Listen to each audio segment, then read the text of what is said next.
بسم الله الرحمن الرحيم والنجم إذا هوى ما ضل صاحبكم وما غوى. بسم الله الرحمن الرحيم. الحمد لله رب العالمين، والصلاة والسلام على أشرف الأنبياء والمرسلين سيدنا وحبيبنا ونبينا محمد وعلى آله وأصحابه وأزواجه ومن تبعهم بإحسان إلى يوم الدين، أما بعد.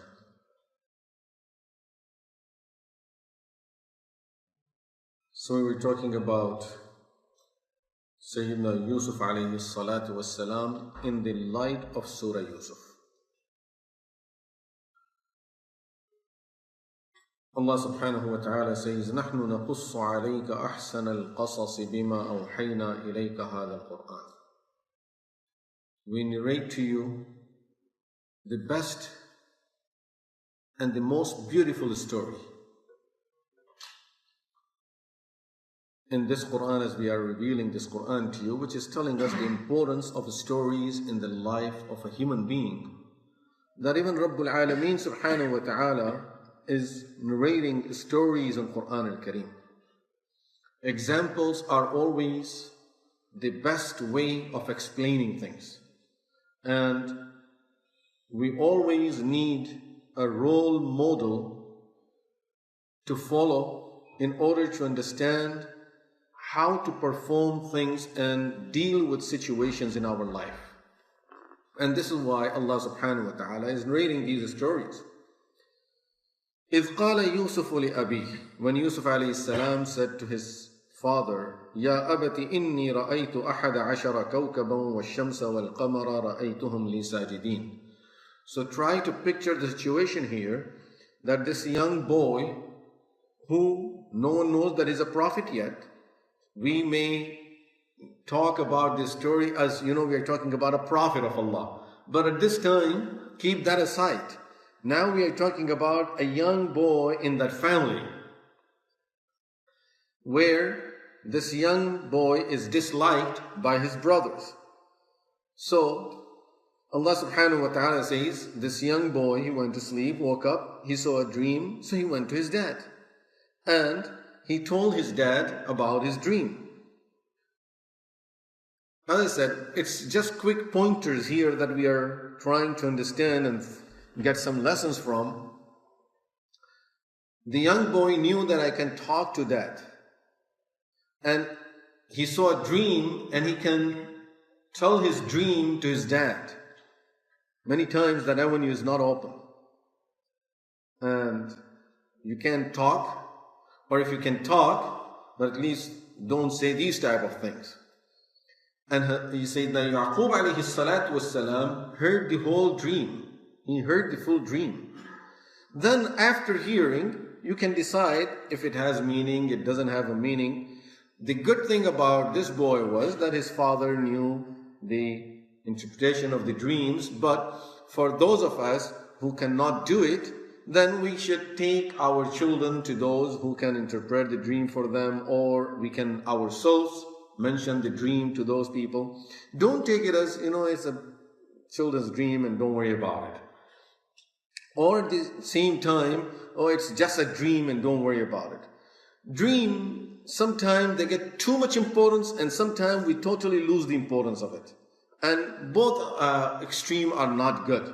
Sharia gave us a moderate way of dealing with them, that look at it, see what it is, and if it is something that has a meaning, then you should, of course, try to see what message you are getting through the dream.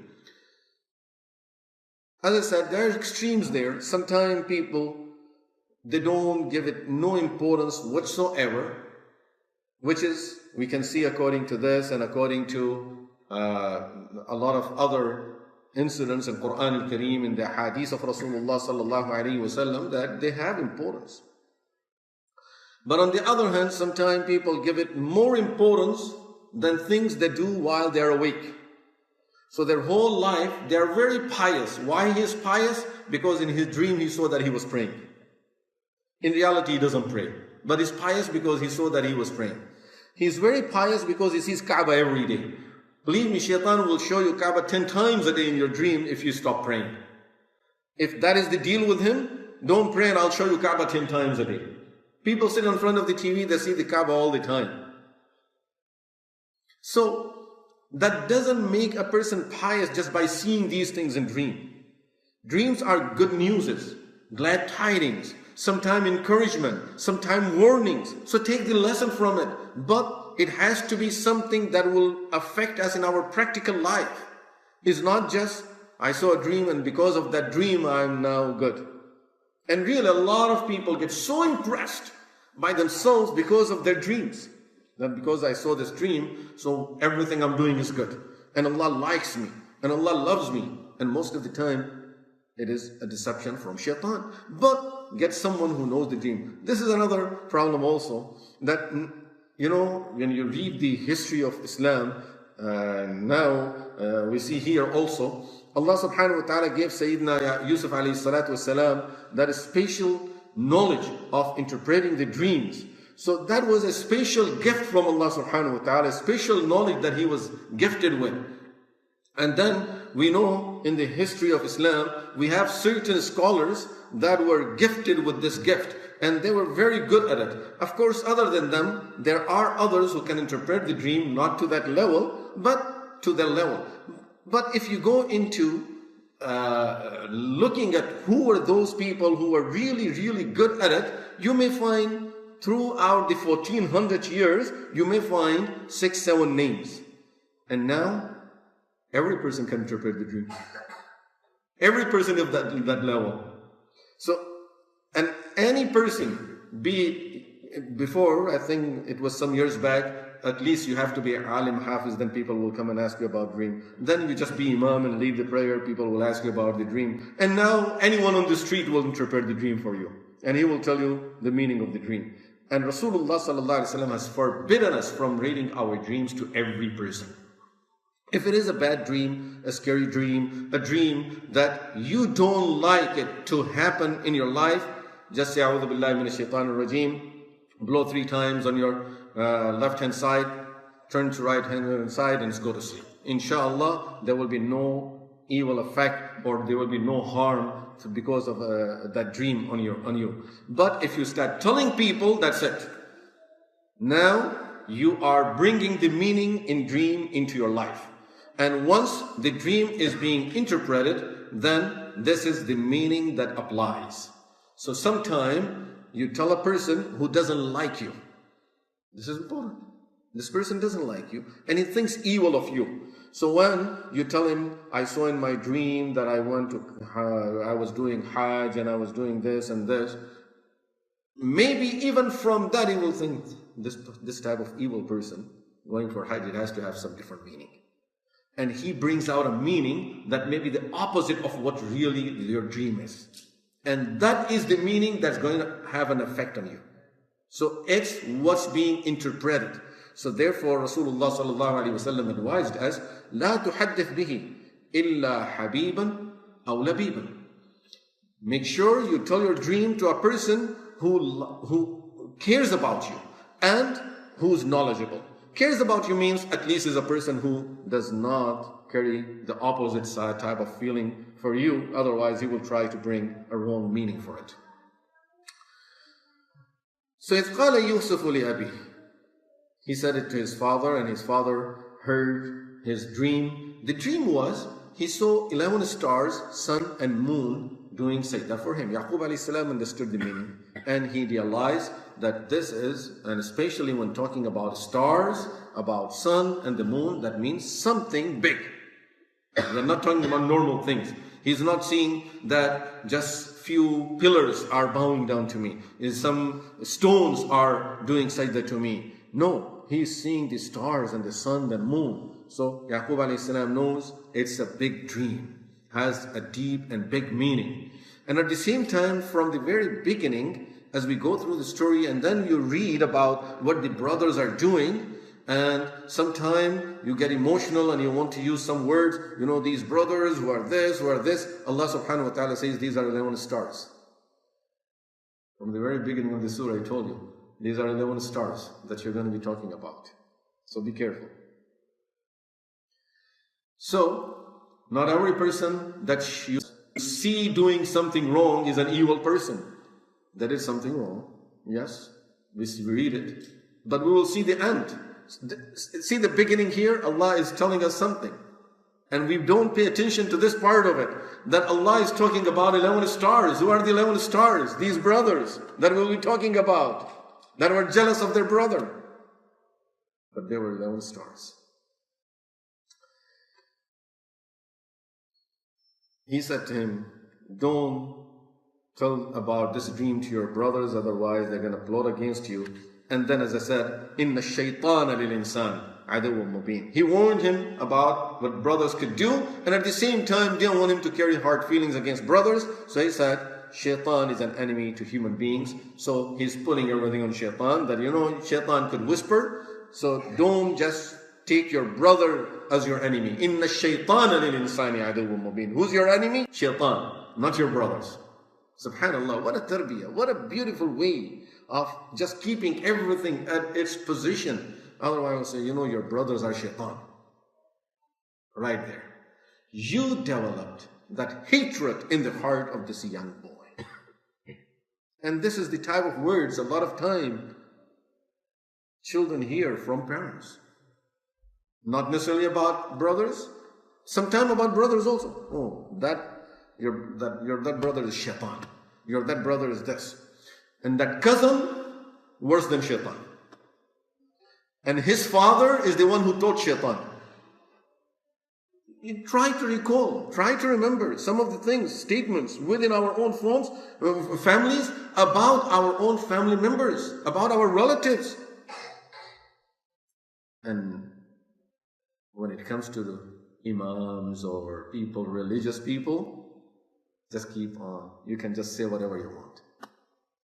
Children growing up with hatred against people of religion, anything related to deen and religion, because of the amount of evil they hear from our families, from their elders, against the religious people. Almost in every community, every home, they talk against their imam. If there is anyone, to these children, if there is any bad person in this society, that is the imam. Not only this, and then goes from there, next level is masjid. And any religious activity.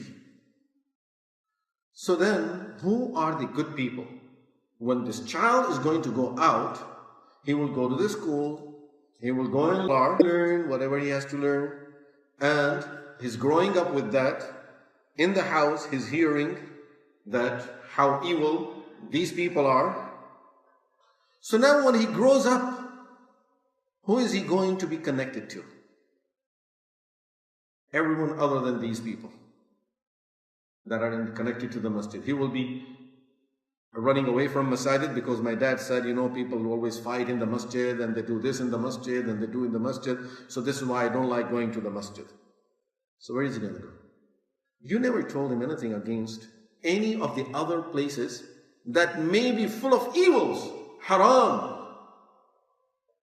Everything is just the worst of the worst there from the religious point of view. You never mentioned anything. I'll tell you personal experience. I was in New York City. And the reason I'm mentioning the city is a big city, you wouldn't know where. And at the same time, I'm not talking about our town. I'm in New York City. Went to a masjid. After Salah, I thought, I'm going to just stay in the masjid for a little bit. There were a group of few brothers sitting there, and they are having a religious discussion.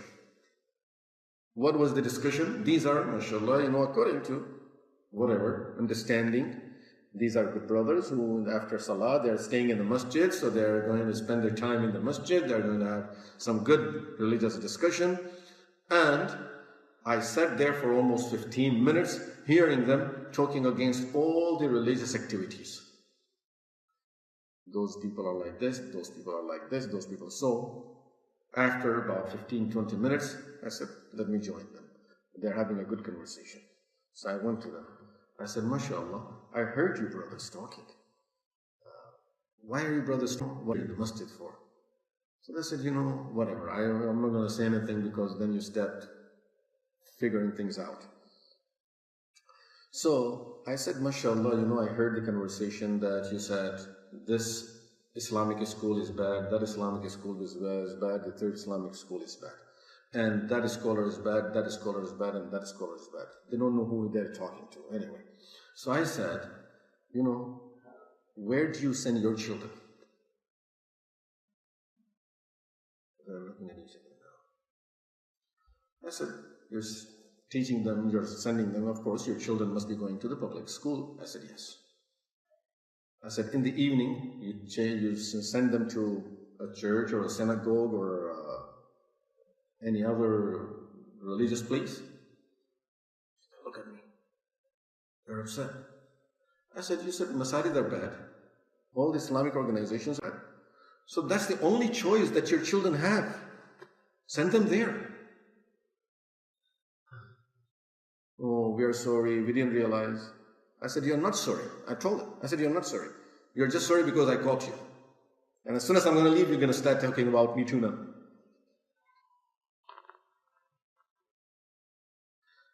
Unfortunately, this is our understanding of religion, of deen, and then we are considered to be religious people.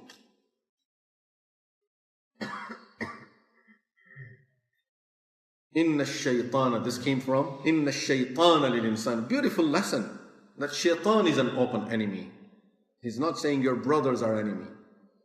وَكَذَلِكَ يَجْتَبِيكَ رَبُّكَ وَيُعَلِّمُكَ مِنْ تَأْوِيلِ الْأَحَادِيثِ. So he's now telling him, as a result of this dream, I can see from this dream, Allah will choose you, O my son. 11 stars are doing sajda to you, sun is doing sajda to you, moon is doing sajda to you. And he knows that father and mother, that's a big position when your father and mother are doing sajda to you. Of course, it was allowed in that religion. We will come to that at the end when that ayah would come. So, from this dream I can tell you Allah is choosing you. You're chosen by Allah subhanahu wa ta'ala. So he knew that he's a prophet of Allah. وَيُعَلِّمُكَ مِنْ تَأْوِيلِ الْحَادِيثِ. Allah will teach you the interpretation of the dreams. وَيُتِمُّ نِعْمَتَهُ عَلَيْكَ وَعَلَىٰ آلِ يَعْقُوبَ كَمَا تَمَّهَا عَلَىٰ أَبَوَيْكَ مِنْ قَبْلِ إِبْرَاهِيمَ وَإِسْحَاقَ. He will complete this ni'mah. What is this ni'mah? The ni'mah of the nabuwah. That, see, Yusuf alayhi salam will be a prophet. His father Yaqub alayhi salam is a prophet. Yaqub alayhi salam's father Ishaq alayhi salam is a prophet. Ishaq alayhi salam's father Ibrahim alayhi salatu salam is a prophet. So Allah is going to complete this ni'mah on us by giving you the prophethood also. And when Yaqub alayhi salatu salam says, يُتِمُّ نِعْمَتَهُ عَلَيْكَ وَعَلَىٰ آلِ يَعْقُوبَ, He will perfect this ni'mah on you, and He will complete this ni'mah on you and the family of Yaqub alayhi salatu wasalam, telling us the real ni'mah is when your family also benefit from what you have. When your family benefit from the ni'mah that you have, it's a great ni'mah. But generally you see, this is a lot, that everyone else benefits from the ni'mahs that we have except our families. It could be any type of ni'mah. It could be religious, or it could be monetary, it could be any other worldly benefit. Generally, people benefit from it, but not the family members. Generally, people that are known to be very generous, and this is religious and unreligious. Unfortunately, it's a tradition. In our culture, we see it a lot, that this person, mashallah, is very well to do. Allah blessed him with a lot of ni'mah in his life. And all the people know him as a very generous brother. You go home, day and night, there is a fight between him and his wife about, I don't have no money. I don't have nothing to spend on you guys. Children want this. You're spoiling them. Tell them I don't have it. But outside, you go to the restaurant with friends, I'll pay the bill. Don't worry. $500, $600 at a time. Oh, don't worry. I'll pay the bill. and you are fighting with each other that I will pay the bill. Pay that bill for your wife. Pay it for your children. Give them some extra in their hand. I'm not saying you spoil for people, but I'm saying just like you like to use it outside and show your generosity, do it at your home too. Many times we see people that are, mashallah, outside you hear all kind of good qualities. At home it's just the opposite, as if you're talking about a totally different person here. A person in the masjid, very religious, very soft, very polite. At home is totally the opposite. Just like we have a saying in Urdu, which means there is a mice in the home, outside, and he's a lion inside the house. So in the house he becomes a lion. So this is Ali Yaqub is telling us, your family should get something from you, should benefit from the ni'mas that Allah is giving you. As I said, moderation is always taught by our deen, and it's not something that we are not talking about spoiling our children and always, okay, take this because I have it, you take it, and there is no sadaqah, there is no charity, there is nothing that we are spending outside of that. We have to learn both sides from our deen. لَقَدْ كَانَ فِي يُوسُفَ وَإِخْوَتِهِ آيَاتٌ لِلسَّائِلِينَ. Then Allah starts that there are a lot of lessons in Yusuf alayhi salatu wassalam and his brothers for those who ask about them, for those who like to know about them. إِذْ قَالُوا لَيُوسُفُ وَأَخُوهُ أَحَبُّ إِلَىٰ أَبِينَا مِنَّا وَنَحْنُ عُصْبَةٌ. When they said, Yusuf and his brother are dearer to our father than us, whereas we are a strong group of people. إِنَّ أَبَانَا لَفِي ضَلَالٍ مُبِينٍ. Our father, it's clearly mistaken in an open error. Again is a statement that we hear a lot in our time. Inna abana lafi dalalin mubin. What does that mean? Dad doesn't understand anything. He's old style. Because they came from back home, so they don't understand anything. We understand everything. And similar type of statements about our elders, about our parents, about our, not just parents, about our ancestors, in fact, our scholars of the past, they didn't know. They didn't understand anything. So, who understands? That's me. I'm the only person who understands. Inna abana lafi dalalin mubin. Now, what's their problem? See, we see it in the ayah. What is the problem that they're mentioning here? That our father likes Yusuf. Remember, I mentioned this, that this is loving, this is liking. We are not talking about treating them differently. No, he treats all them equally. Anbiya can never do that. As Rasulullah sallallahu alaihi wasallam clearly told us, it is zulm to give something to some children and not give it to other children. You buy something for one child and all the other children are looking, okay, Dad, maybe he's giving me next, but I'm not getting my turn. The first one is getting here, get this one. Next time he's getting the other thing. Third time he's getting the third part thing. But the other ones are not getting. What are you doing to your children? Aren't you creating hatred between your own children? Then, if any of the children would disobey you, you complain. And you say, Quran says, Hadith says. But Quran said something before that too. And Hadith said something before that. A person came to Umar radiallahu anhu. He says, my child, my son is growing up and he doesn't listen to me at all. Asked him, what's your son's name? He told him a name that means dirt. He said, لَقَدْ عَقَبْتَهُ قَبْلَ أَن يَعُقَّكَ.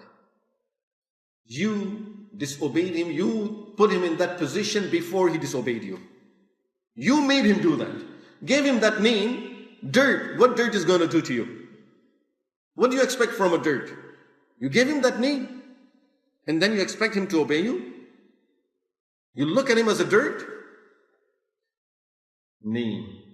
And then again I said, later on, our treatment, we are not being fair. We are not treating them equally. And then you want to open the Quran and Hadith. There is something before that also in Quran and Hadith.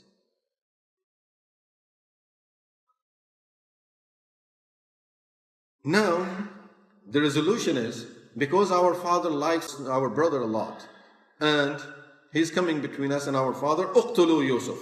Kill Yusuf. This is the resolution now.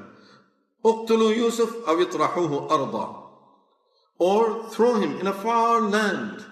يخل لكم وجه أبيكم. So that your father's full attention will be devoted to you.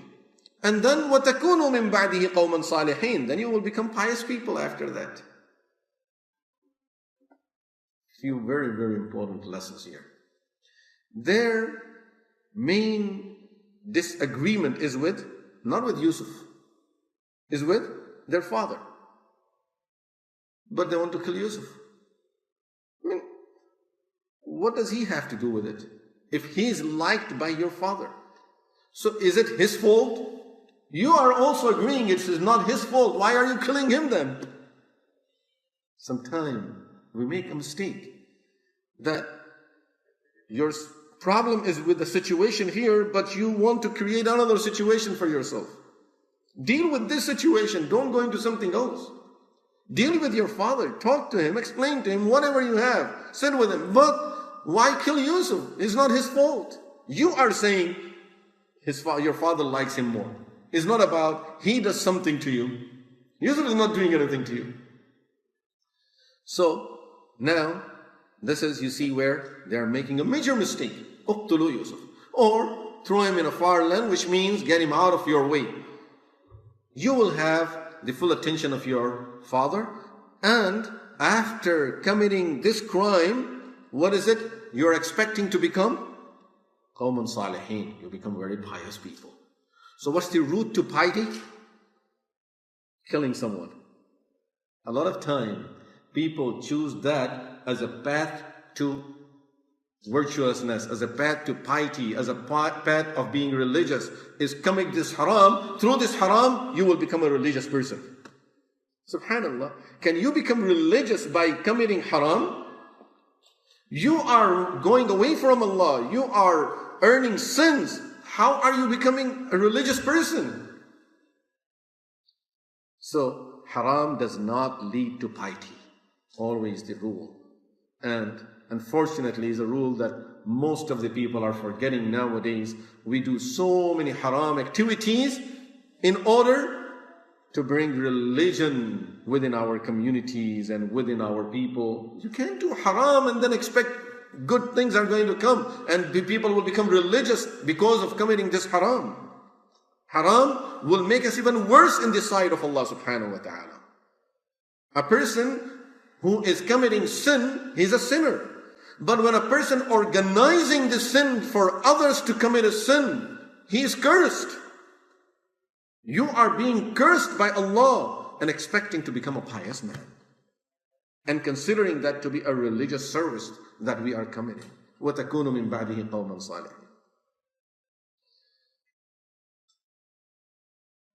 Finally, one of the brothers said, that's too much. You people are thinking of killing him, that is not good. We can't go to that extent. Let's think of something else. Inshallah, we'll talk about it tomorrow. وصلى الله تعالى على خير خلقه سيدنا ونبينا محمد وعلى آله وصحبه أجمعين والحمد لله. مولاي صل وسلم دائما